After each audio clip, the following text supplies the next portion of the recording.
Espera. Hay algo. Tienes razón.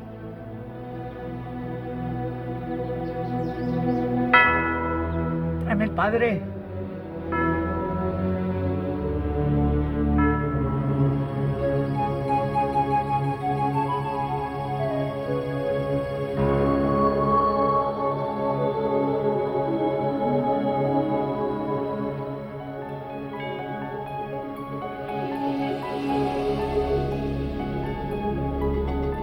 Las fronteras del descubrimiento se hallan al filo del progreso de la ciencia.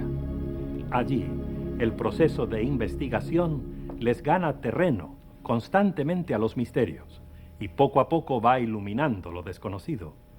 Nuestra búsqueda de conocimiento se ve impulsada por nuestra necesidad de sobrevivir y prosperar aquí, en el planeta Tierra.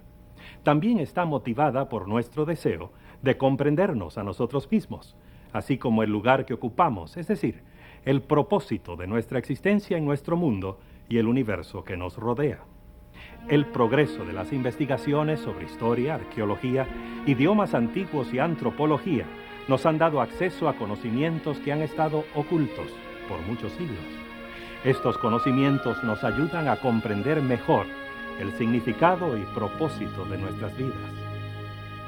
Es natural que una narración comience por el principio, pero en el caso de nuestra historia es más fácil decirlo que hacerlo. ¿Cómo podemos descubrir los fundamentos de nuestras experiencias? ¿Dónde o cuándo fue nuestro comienzo?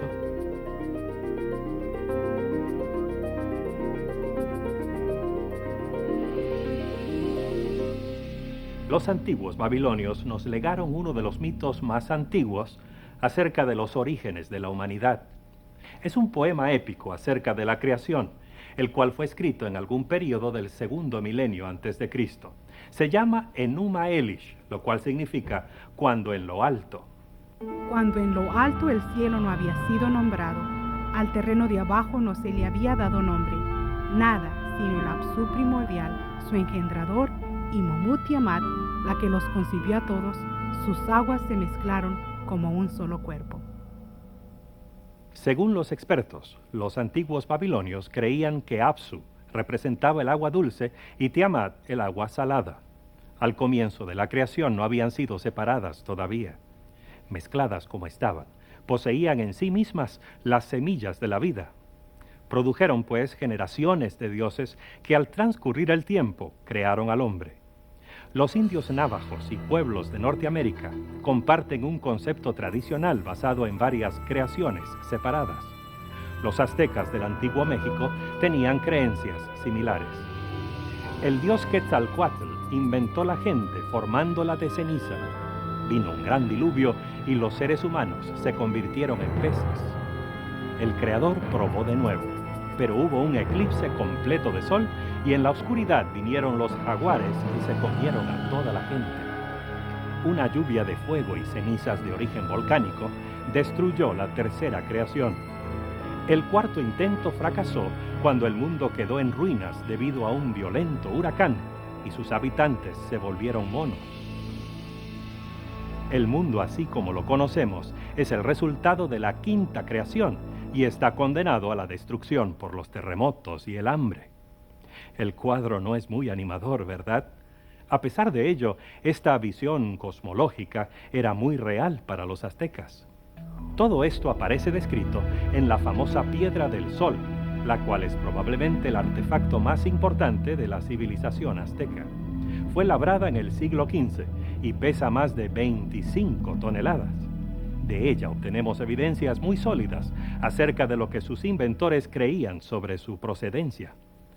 Pero, ¿refleja con exactitud nuestro verdadero origen? El autor suizo Erich von Däniken ha escrito 16 libros. Ninguna otra de sus obras ha tenido el fenomenal impacto de su libro publicado en 1968, cuyo título es Carros de los Dioses. Este propone una visión novedosa del desarrollo humano aquí en la Tierra.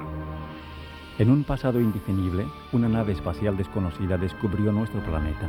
Pronto los tripulantes se dieron cuenta que la Tierra llenaba todos los requisitos para el desarrollo de la vida inteligente. Desde luego, el hombre de esos días no era Homo sapiens, sino algo distinto. Los astronautas fertilizaron artificialmente a algunas hembras de esa especie, las hicieron sumirse en un profundo sueño, dicen los antiguos, y luego se fueron. Miles de años más tarde volvieron los viajeros espaciales. Repitieron su experimento genético varias veces hasta que por fin produjeron una criatura con suficiente inteligencia a la cual le impartieron las reglas de la sociedad. La Biblia y el Corán proveen la base de las enseñanzas tradicionales judeo-cristianas e islámicas relativas a nuestros comienzos. Ambas obras apuntan a un creador que actuó desde fuera de los límites del tiempo y el espacio. Describen un ser todopoderoso que se mantiene por encima y más allá de las leyes naturales que gobiernan nuestro mundo físico. Enseñan que este Dios creador ejerció su poder sobrenatural y creó todas las cosas conforme a su divino propósito. La Biblia incluye esta referencia sumaria a la creación. Por la palabra del Señor fueron hechos los cielos y el ejército de ellos por el espíritu de su boca. Porque Él dijo y fue hecho. Él mandó y existió. El Corán, libro sagrado del Islam, comparte de este modo la visión bíblica básica de la creación. He aquí vuestro Dios es Alá, que creó los cielos y la tierra en 6 días, y luego se sentó en el trono. Él cubre la noche con el día, que se apresura a seguirla, y por su mandato ha hecho obedecer al sol, la luna y las estrellas. Suyos son en verdad toda creación y mandamiento. Bendito sea Alá, el Señor de los mundos.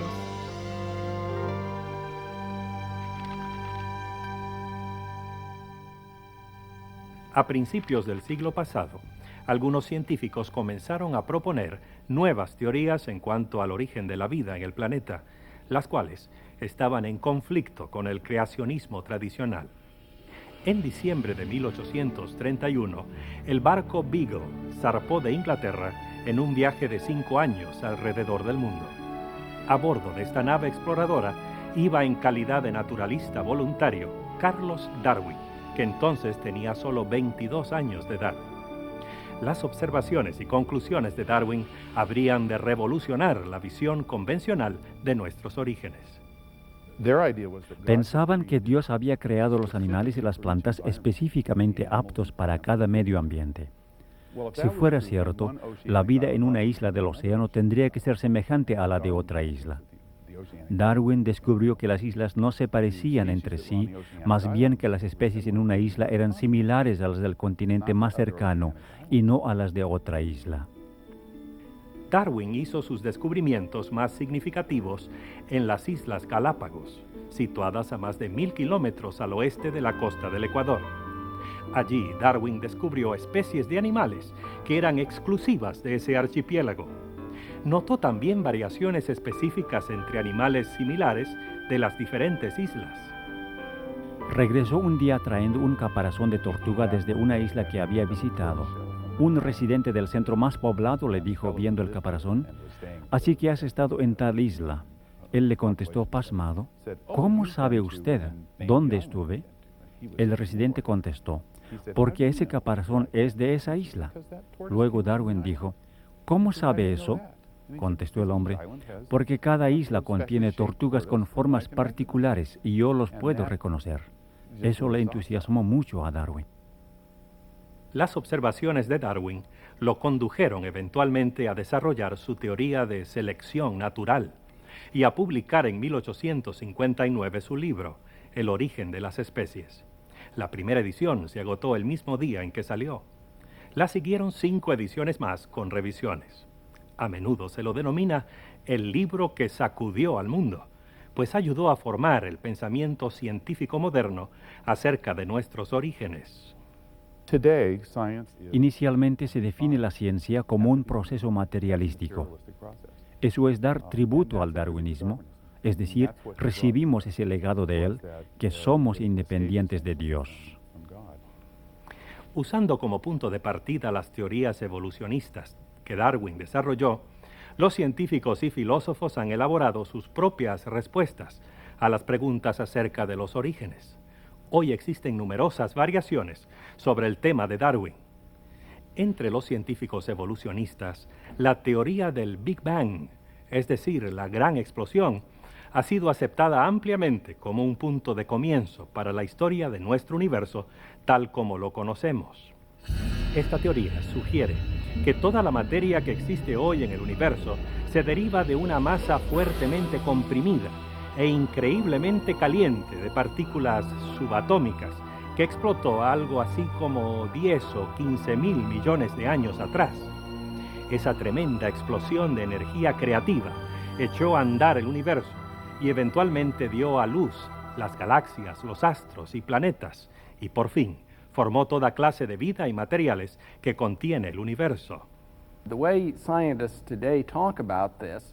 Como hablan los científicos, que el Big Bang es en realidad el universo entero, el cual es en realidad un espacio que se expande y produce otro espacio con el transcurso del tiempo. Si nos imaginamos observando el universo desde una dimensión exterior, tal vez nos parecería que hay una tremenda explosión a partir de un punto. La teoría de la evolución enseña que la vida en el mundo ha evolucionado a través de vastos períodos en los cuales las formas sencillas unicelulares se han desarrollado completamente al azar hasta formar organismos complejos a través de un proceso de error y repetición. Fue a este proceso que Darwin llamó selección natural. Darwin dijo que había 4 pasos. Primero que nada, que la variación existe. No hay 2 en una población que sean exactamente iguales. Segundo, que cada población se procrea en exceso. Cada año llegan a la existencia más de lo que pueden sobrevivir hasta el próximo año. Eso lleva a la lucha por la existencia, la competición y la supervivencia del más hábil. Este último cuenta con la ventaja de la variación. Por último, que la variación se hereda, es decir, que los descendientes de los que sobreviven tienen más posibilidad de seguir variándose. ¿Somos el resultado accidental y no planificado de un proceso de evolución a través de un proceso de selección natural? ¿O somos obra de las manos de un ser supremo, el Alá del Corán y el Dios de la Biblia? ¿Debemos nuestra existencia a los dioses aztecas o babilónicos o a ciertas criaturas del espacio exterior? ¿Cuál es la verdad acerca de nuestro origen?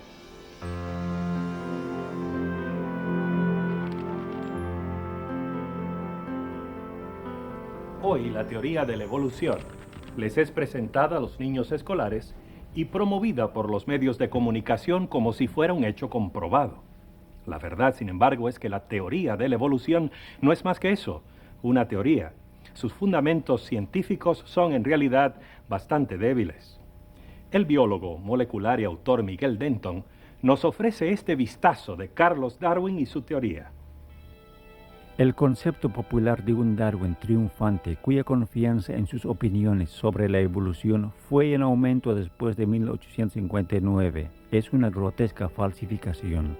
Por el contrario, para cuando se publicó la última edición de El origen de las especies en 1872, se hallaba plagado por la duda interior y frustrado por la incapacidad de responder las muchas objeciones que se habían levantado contra su teoría. En los días de Darwin, no se podía probar en forma concienzuda su teoría de selección natural debido a las limitaciones del equipo científico disponible en esa época. Los científicos de hoy pueden estudiar los complejos sistemas que existen aún dentro de los organismos unicelulares más simples. Muchos piensan que una célula es menos compleja que un organismo multicelular. Darwin también pensaba así y que el primer organismo tenía solo una célula. Se le perdona a Darwin porque en ese tiempo no existía equipo alguno para ver lo que había dentro de la célula. Ahora que lo tenemos, vemos que hay una gran complejidad en el interior de una célula. Las amebas se mueven como nosotros, aún sin tener músculos, sino solo microfilamentos.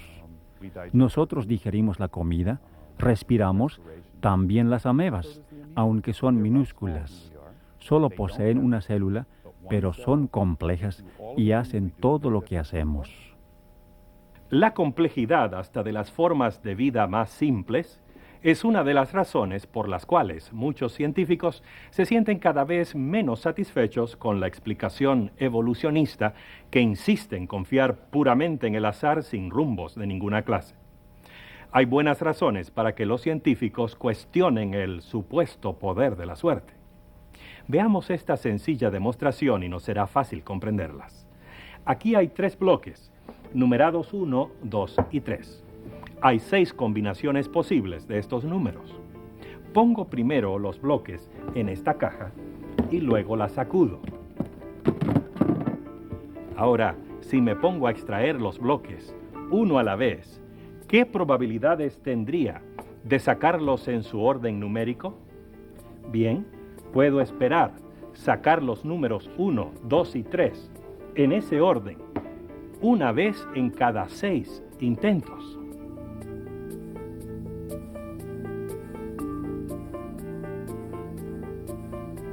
Aquí hay 2 bloques más, numerados 4 y 5. Los añado a los otros 3 y los pongo en la caja. Ahora tengo 120 posibles combinaciones. La ley de los promedios me dice que puedo esperar que sacaré los bloques numerados 1, 2, 3, 4 y 5 en ese orden, un promedio de una vez por cada 120 intentos. Veamos. Aquí están los bloques numerados del 6 al 10. Los pongo en la caja con los otros. La probabilidad que tengo de sacar todos los 10 bloques en su orden numérico es menos que 1 en 3,5 millones. Permítanme poner esto en perspectiva. Si yo me dedicara a esto como tarea y trabajara en ello noche y día sacando todos los 10 bloques uno a uno en 15 segundos, podría esperar ganar este juego como promedio una vez cada 18 meses. Y si doblara la cantidad de bloques numerados en secuencia de modo que fueran 20, ¿por cuánto tiempo puedo esperar que debo trabajar para sacar los 20 bloques en su orden? Supongamos que yo pudiera jugar con la rapidez del rayo, sacando los 20 bloques en el espacio de un solo segundo, y repetir la operación el segundo siguiente y cada segundo de allí en adelante. Bien, la ley de los promedios dice que si hago eso puedo esperar que sacaré de la caja los 20 bloques en orden al ritmo de una vez cada 77,000 millones de años. Este jueguito de números no es nada si se lo compara con la intrincada complejidad de aún las más sencillas partículas materiales. El fisiólogo y autor Pierre Lecomte-Dunois, en su libro titulado El destino humano, estimó que las probabilidades de formar una molécula de proteína compuesta de 2,000 átomos son algo así como 10 a la 321 potencia. No hay una buena forma de expresar ese número. Es incomprensible. Búsquese una hoja grande de papel y escriba un 10 seguido de 320 ceros. Mejor ni se moleste. Escuche lo que escribió Lecomte-Dunois. Cualquier suceso que se pueda tener, en promedio, una oportunidad de manifestarse, necesita un periodo de tiempo infinitamente más largo que la edad calculada de la Tierra, pareciera que puede ser considerado como imposible en el sentido humano. El carbono ocupa el 4º lugar entre los elementos más comunes del universo. No obstante, este elemento tan ordinario y absolutamente básico para toda la vida orgánica es extremadamente complejo. Para ser producido naturalmente, 3 núcleos de helio deben combinarse para formar un solo núcleo de carbono. Nosotros hemos descubierto que las condiciones necesarias son muy precisas para que suceda eso. En otras palabras, si el balance de las fuerzas en el núcleo atómico fuera un poco diferente, esa reacción no ocurriría para formar suficiente carbono que sea significativo. El que descubrió esto, o sea, la manera como ocurre esta reacción para la formación del carbono y sus condiciones necesarias para formarse, fue Fred Hoyle, quien fue uno de los grandes astrofísicos y cosmólogos del siglo. En ese tiempo, él era escéptico a la religión. Era ateo. Algún intelecto supercalculador debe haber diseñado las propiedades del átomo del carbono, De otro modo, las probabilidades de que yo encontrara un átomo así a través de las fuerzas ciegas de la naturaleza serían absolutamente minúsculas. Una interpretación de los hechos conforme al buen sentido sugiere que un superintelecto ha jugado con la física, la química y la biología. Las cifras que uno calcula a partir de los hechos me parecen tan sobrecogedoras que ponen esta conclusión más allá de toda duda razonable. Al parecer, es imposible que exista evolución a través de una larga serie de mutaciones al azar sin dirección alguna. Este hecho proyecta una nube de duda sobre todo el escenario evolucionista. Los científicos buscan hoy atajos, saltos milagrosos fuera del ámbito del azar. Muchos se sienten francamente maravillados de sus descubrimientos al hallar evidencias cada vez más claras de diseño inteligente en la naturaleza.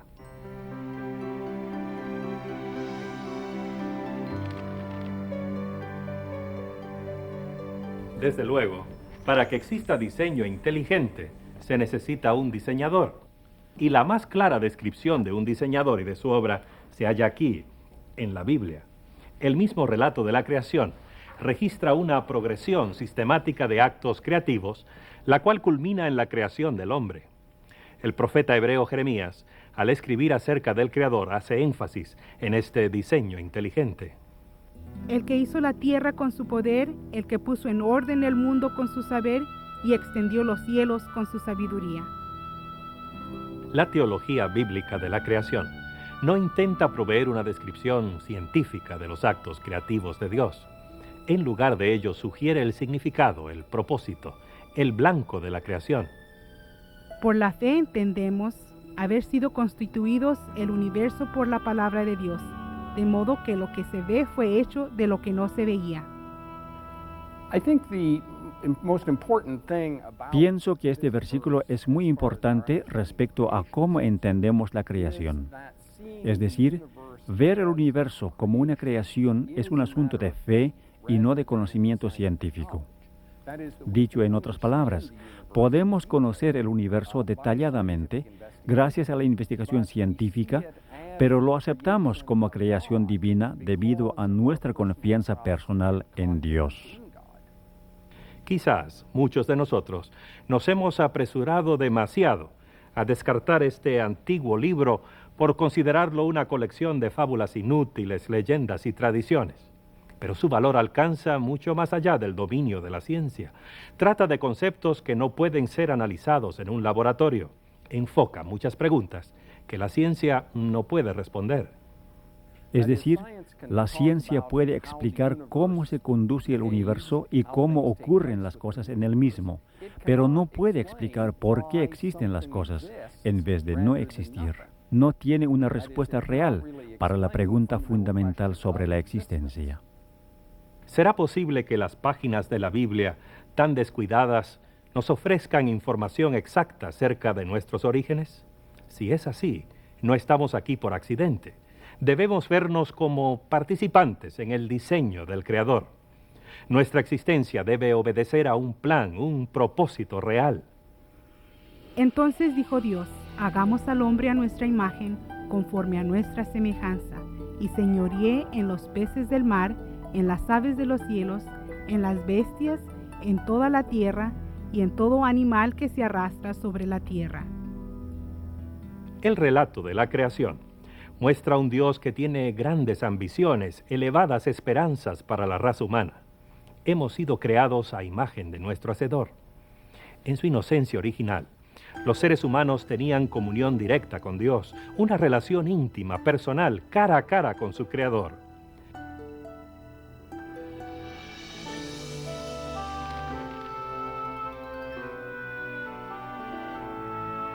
La Biblia dice que después de la creación de la humanidad, Dios marcó el fin de su obra con un día de reposo, estableciendo de este modo el ciclo semanal para las actividades humanas.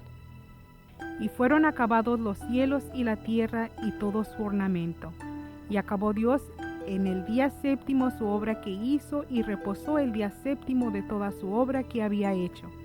Y bendijo Dios el día séptimo y santificólo, porque en él reposó de toda su obra que había criado y hecho. Dios creó el mundo entero en 6 días y descansó en el sábado. Sin embargo, el sábado es una creación en sí porque pone el resto de los 6 días en perspectiva. What did God create on the seventh day? ¿Qué es lo que creó Dios en el séptimo día? En realidad no creó nada en el séptimo día. No creó nada. En ese día Dios creó más bien un contexto en el cual se puede apreciar, gozar y celebrar todo lo que fue creado en el mundo natural, el mundo material y la vida misma. Al crear el sábado, Dios dio al ser humano una oportunidad para que le imitaran, para que entraran en su reposo y dieran un significado a su relación especial con Él como su Señor y Creador. Notemos lo que el Papa Juan Pablo II expresó en su carta apostólica de 1988, titulada Dies Domini. El reposo ha sido interpretado evocativamente como un elemento determinante en el tipo de arquitectura sagrada del tiempo. Recuerda que el universo y la historia pertenecen a Dios. La referencia papal a la arquitectura sagrada del tiempo reconoce la validez del acerto bíblico según el cual el ciclo semanal de 7 días fue planeado para nosotros por nuestro Creador. Por eso la semana es diferente de todas las otras unidades de tiempo. Pensemos en la estructura del tiempo. Cada uno de nosotros desarrollamos una percepción independiente del tiempo.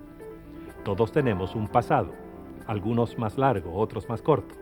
Cada uno vive en un presente inmediato y progresivo, cuyo ritmo se percibe como rápido o lento, según nuestra edad, nuestra disposición emocional, nuestro nivel de interés y otros factores subjetivos. En cuanto al futuro, es un misterio que todos compartimos. El sentido del tiempo de usted y el mío son diferentes. Si hemos de coordinar nuestras actividades, necesitamos establecer puntos externos de referencia. La mayor parte de los elementos que necesitamos para medir el tiempo se originan en la creación. El relato define un día como un período de oscuridad y luz, la tarde y la mañana. Lo causa la rotación de la Tierra sobre su eje. Las unidades de tiempo más precisas, las horas, los minutos y segundos, son simplemente fracciones del día. Eso es fácil.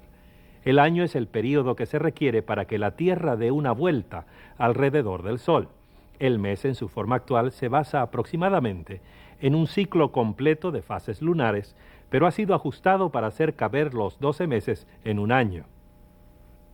Ahora bien, el caso de la semana es algo muy diferente. A la primera ojeada es un período arbitrario que no tiene relación con ningún fenómeno natural. El registro más antiguo de la semana se encuentra en la literatura y arqueología de los antiguos pueblos semíticos que habitaron en el suroeste de Asia antes del año 2000 a.C. ¿De dónde sacaron la semana? ¿Estaba engastada en su pasado como resultado del diseño del Creador? Pero, ¿es en verdad la semana una unidad de tiempo arbitraria, artificial? El astrónomo y antropólogo Antonio F. Aveni sugiere una alternativa. En su libro Los imperios del tiempo, informa que algunos cronobiólogos están convencidos que el ciclo de 7 días se haya grabado en nuestra propia naturaleza. El biorritmo de 7 días del cuerpo humano es uno de los descubrimientos recientes de la cronobiología moderna. Por ejemplo, se sabe que la probabilidad que ciertos órganos tienen de ser rechazadas aumenta a intervalos semanales después de un trasplante.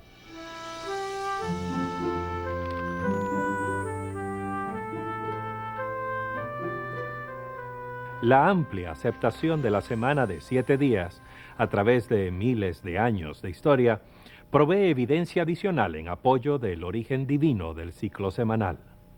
Pero si la semana del Génesis ha sobrevivido por millares de años desde la semana original de la creación, ¿por qué el reconocimiento del Creador no ha sido preservado en forma igualmente exitosa? El libro de Génesis describe un cuadro trágico. El ser humano se había convertido completamente malo. De hecho, dice Génesis 6:5 que los pensamientos de los hombres era de continuo el mal. Entonces, así como lo confirman las historias de varias culturas en el mundo, la tierra fue destruida por el diluvio. Según Génesis, solo Noé y su familia, 8 personas en total y algunos animales, fueron preservados. A pesar del diluvio, las generaciones después de Noé pronto se olvidaron de Dios. El monoteísmo fue ignorado y el ser humano fabricó ídolos según su propia imagen. El ciclo semanal, conectado directamente a la creación, fue incorporado en los calendarios astrológicos. Unos 2000 años antes de Cristo, vivió en la ciudad caldea de Ur un hombre que las 3 grandes religiones monoteístas del mundo, judaísmo, cristianismo e islamismo, consideran como uno de sus fundadores. En el relato bíblico, Abraham, más tarde llamado Abraham, es un personaje clave en el plan que Dios desarrolló para ganarse nuevamente el afecto de la familia humana y revivir el conocimiento del Creador. La religión de Abraham se alzó en agudo contraste con la mezquina idolatría y las triviales supersticiones de sus vecinos. Abraham adoraba al Creador, el Dios trascendente e invisible, cuyo poder y sabiduría se demostraban por la misma existencia del mundo. Su religión se basaba en la fe, no en lo que veían sus ojos. Mantenía una relación directa con su Hacedor. Según el informe que provee el Antiguo Testamento, el Dios creador reveló los principios de su relación con la raza humana en los 10 mandamientos, grabados en tablas de piedra. Esos mandamientos les fueron confiados a los descendientes de Abraham, los israelitas, como una bendición que debían compartir con todas las naciones del mundo. Acuérdate del día del sábado para santificarlo. 6 días trabajarás y harás toda tu obra, mas el 7º es sábado para Jehová tu Dios. No hagas en él obra alguna, tú, ni tu hijo, ni tu hija, ni tu siervo, ni tu criada, ni tu bestia, ni tu extranjero que está dentro de tus puertas. Porque en 6 días hizo Jehová los cielos y la tierra, el mar y todas las cosas que en ellos hay, y reposó en el 7º día. Por tanto, Jehová bendijo el día del sábado y lo santificó. Este es definidamente el más largo de los 10 mandamientos. Es único en el sentido que incluye las credenciales divinas, declarando la identidad del legislador y estableciendo que, como creador, tiene autoridad para requerir la adoración de sus criaturas. The commandment to observe the Sabbath El mandamiento de observar el sábado muestra la íntima relación entre Dios y la creación. Muestra que Dios no solo crea, no solo obra a traerla a la existencia todo lo que tiene que existir, el mundo físico, el mundo natural, con todas sus formas de vida, sino que también sostiene una relación íntima con su creación al detenerse y contemplar todo lo que había sido creado, al celebrarla y apreciarla.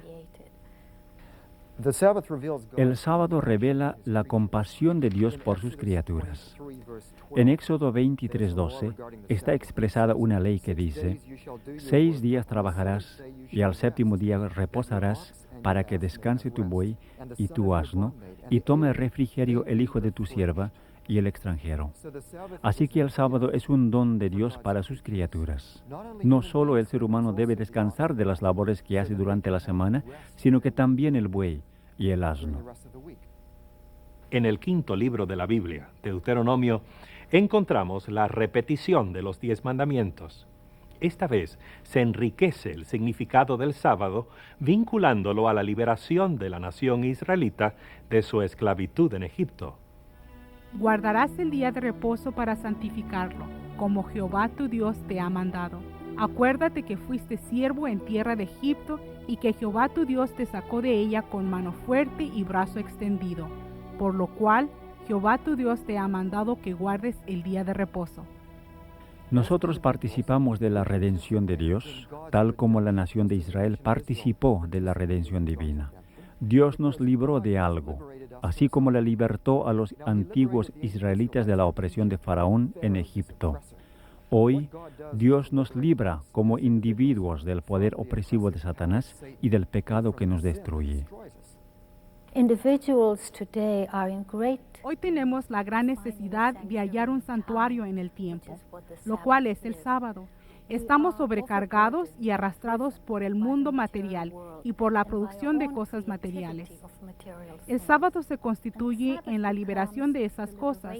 Nos libra de la esclavitud a los objetos, la tecnología, la economía y todas las cosas que nos hacen trabajar frenéticamente para producir más y más.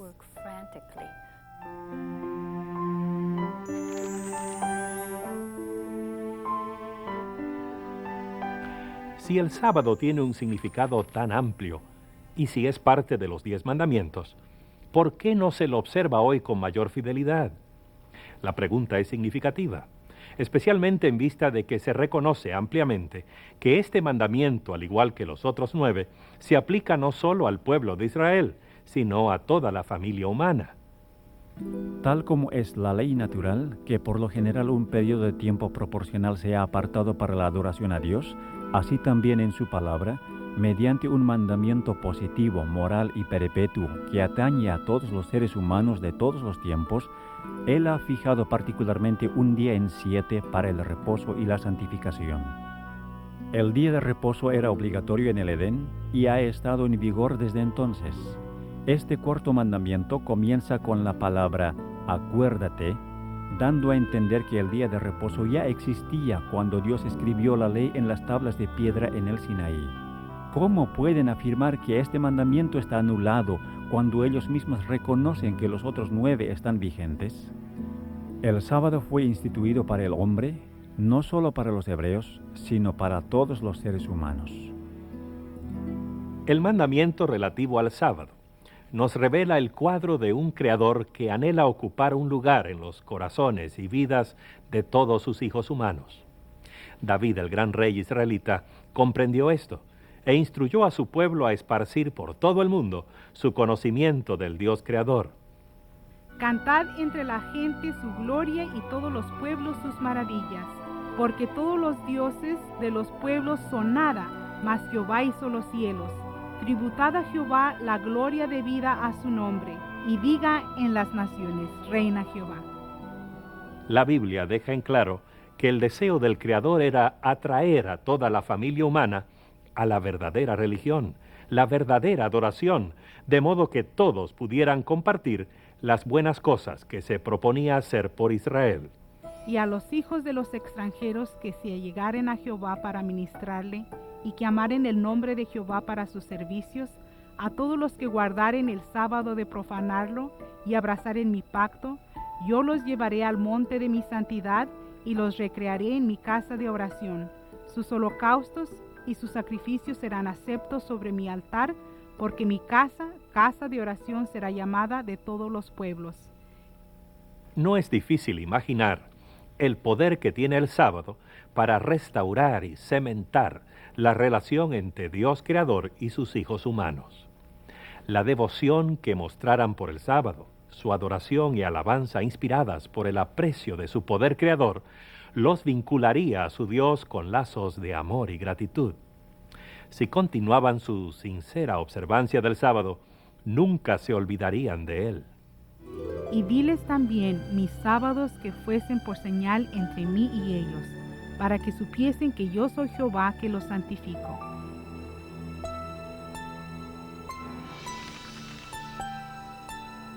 Para los que honraban el sábado de Dios, el día adquirió un profundo significado personal.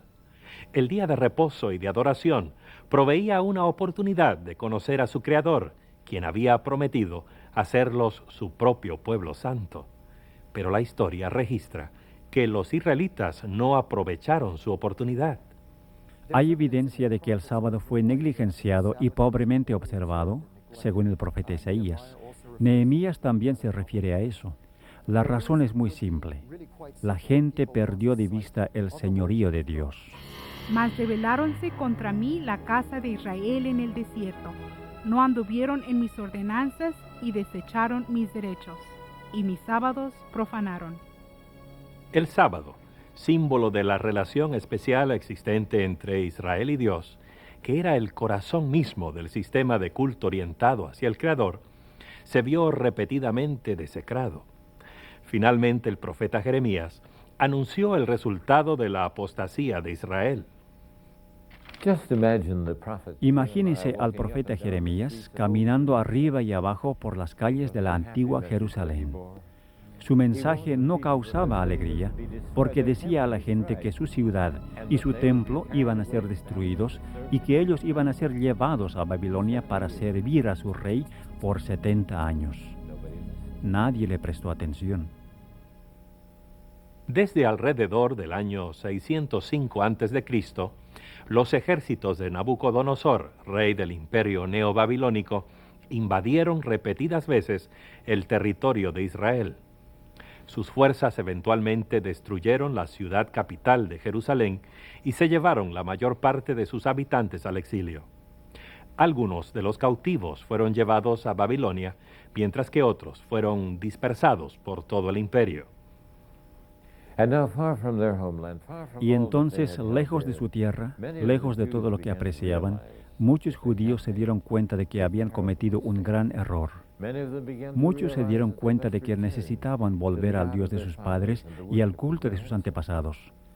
Muchos de esos judíos, hombres de gran talento, alcanzaron posiciones elevadas en la tierra extranjera. Por ejemplo, Daniel se convirtió en el gobernador del reino de Babilonia. Y cuando el imperio medo-persa tomó el poder, él fue elevado a la posición del primer ministro en la tierra. Fue Daniel quien llevó a Darío el Medo a reconocer al Dios de los cielos. De parte mía está puesta ordenanza, que todo el señorío de mi reino todos teman y tiemblen de la presencia del Dios de Daniel, porque Él es el Dios viviente y permanente por todos los siglos, y su reino tal que no será desechado, y su señorío hasta el fin.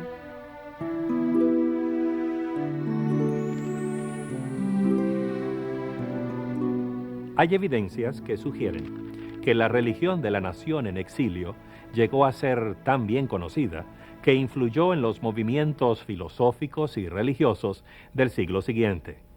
Buda, Zoroastro, Confucio y Pitágoras parecen haber adoptado elementos de la religión hebrea. Por ejemplo, si bien en el budismo actual no hay días santos, evidentemente el sábado o uposatha formaba parte de esa religión al comienzo. El santo estableció la función de la observancia de un sábado y sugirió que en la reunión del séptimo día todo monje cuya conciencia le perturbase debiera confesar su ofensa en plena asamblea de la hermandad. Arturo Lloyd, en su libro El credo de la mitad del Japón, dice que la orden de los monjes guardó sus sábados durante muchos siglos. Aún Confucio bien puede haber hecho referencia al sábado en este pasaje tomado de una de sus obras clásicas. Los antiguos reyes en ese día culminante cerraban sus puertas, los mercaderes no viajaban y los príncipes no inspeccionaban sus dominios. Cierta medida de conocimiento sobre el sábado semanal eventualmente se proyectó a numerosas culturas. Este conocimiento se refleja en los nombres que en muchos idiomas se les dan a los días de la semana. En el idioma hebreo, el nombre de cada día muestra su relación con el sábado. Al primer día se lo llama Echad Be-Shabbat, o uno que acompaña o que va con el sábado. Cada día subsiguiente procede hacia el sábado hasta el día sexto, al cual se lo llama víspera del sábado. El séptimo día es, desde luego, el sábado, el reposo. La misma forma para designar los días de la semana se usaban en muchos idiomas, incluyendo el antiguo siríaco, el siríaco caldeo, indostano, afgano, farsi, armenio, kurdo, kazani tártaro y chino maometano. En más de un centenar de idiomas antiguos y modernos, al séptimo día del ciclo semanal se lo llama sábado o su equivalente.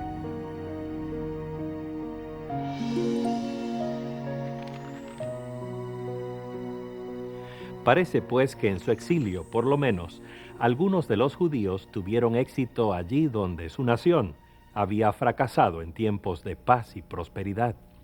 Lograron esparcir el conocimiento de Dios y su ley entre otras naciones. Pero ¿qué sucedería cuando esos cautivos volvieran a su tierra natal? ¿Mantendrían la adoración al Dios verdadero o se volverían a las prácticas de las generaciones anteriores? La respuesta la hallamos en la historia de Nehemías. Nehemías se presenta a sí mismo como el copero del rey. Eso puede parecernos una profesión muy baja, pero en esos días, cuando los imperios y los reyes cambiaban a merced de los que envenenaban, entonces se ve que él era uno de los que gozaban de más confianza en todo el reino. Él no había regresado a Jerusalén junto con otros. Se había quedado cumpliendo sus deberes oficiales. Pero cuando alguien le trajo la noticia de la triste situación de la nación, dice él que se sentó y lloró. Al final, él decidió que debía hacer todo lo posible para ir a Jerusalén y ver por sí mismo qué podía hacer para ayudar. Nehemías era un dirigente capaz y enérgico. Dirigió con buen éxito la reconstrucción de la ciudad de Jerusalén, pero no se detuvo allí. También era un celoso reformador que anhelaba restaurar la vida espiritual de su pueblo.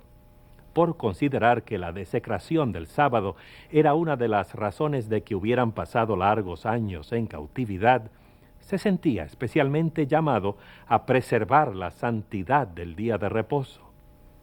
Él vio que la gente estaba comprando y vendiendo en el día de sábado. Les reprendió: ¿qué cosa tan mala es esta que vosotros hacéis, profanando así el día del sábado? Cuando los negociantes seguían viniendo, él ordenó que se mantuvieran cerradas las puertas de la ciudad durante el sábado. Cuando ellos insistían en venir y quedarse fuera de las puertas, él les amenazó con echarles mano. Un sacerdote llamado Esdras se unió a Nehemías en su obra. Esdras ejercía profunda influencia en la vida espiritual de los judíos de su tiempo. Esdras le enseñó al pueblo las leyes de Dios y dirigió un reavivamiento y reforma espiritual basado en las escrituras inspiradas. La gente se unió para pronunciar un solemne juramento de obedecer los mandamientos que Dios les había dado por medio de Moisés. Prometieron no desecrar el sábado haciendo comercio en ese día. Comenzaron a observar el día santo de manera tan cuidadosa y consecuente que el reposo sabático se convirtió en una característica distintiva de su nación. Durante el período que transcurrió entre el fin del registro bíblico y el comienzo de la historia de Jesucristo en el Nuevo Testamento, hubo en el Medio Oriente desórdenes y violencia casi continuos. Los ejércitos de Alejandro el Grande dominaron el imperio persa. En poco tiempo, Alejandro había muerto y su imperio se desmembró, conformando varias facciones rivales. Palestina, junto con Siria, cayó eventualmente bajo el poder de la dinastía Seleucida. El rey Antíoco IV es notable, especialmente por su oposición a la religión de los judíos. Sus tropas se apoderaron del templo de Jerusalén y establecieron en sus atrios un sistema de culto pagano. Josefo, el famoso cronista de la historia judía, nos dice que Antíoco procuró borrar toda evidencia visible de la identidad espiritual judía. Un hijo del linaje de Antíoco era Antíoco Epífanes. Epífanes significa el que brilla. Sin embargo, en un rincón de su imperio, donde la gente se sentía segura, él era llamado Antíoco Epímanes, queriendo decir el loco. Su práctica no solo era capturar y saquear las naciones, sino que también les sumergía en la cultura y la religión griegas. De manera que envió sus emisarios a Jerusalén, ordenándoles: derriben el altar de Jehová, abandonen el culto del sábado. Entonces, muchos judíos sintieron que era conveniente o era mejor hacerlo. Pero unos 1000 judíos decidieron que no abandonarían el culto del Dios de sus padres. Así que reunieron sus cosas y huyeron al desierto, y allí encontraron una cueva que les albergaría a todos. Desafortunadamente, los soldados del rey descubrieron su escondite. Enviaron sus emisarios para decirles: obedezcan al rey, Después de todo, Él es el Rey de la tierra. Abandonen el culto de sus ancestros y serán amigos del Rey. Y todo el mundo sabe que el Rey puede hacer grandes cosas por aquellos a quienes Él les considera como sus amigos. Pero los judíos no les hicieron caso. No abandonaron la religión de sus padres. Así que los soldados amontonaron paja, maleza y leña en la entrada de la cueva. Era sábado cuando hicieron eso, porque sabían que los judíos no se defenderían en el día del sábado. Se incendió la hoguera y todos perecieron, hombres, mujeres y niños, en vez de abandonar el culto de Jehová o profanar su sábado. El martirio de esos patriotas judíos en los días de Antíoco IV es un gran testimonio del poder que encerraban sus creencias. Su Dios y su sábado significaban para ellos más que la vida misma. Su sacrificio fue un triunfo de la fe. El Antiguo Testamento, corroborado por la evidencia de la historia, el lenguaje y la cultura, establece el sábado como un sagrado memorial de la obra creadora y redentora de Dios. Declara que el sábado es una señal de la íntima relación que se establece entre el Creador y los que lo adoran. Un día de reposo y adoración capaz de vincular el corazón de los seres humanos con el corazón de su Creador.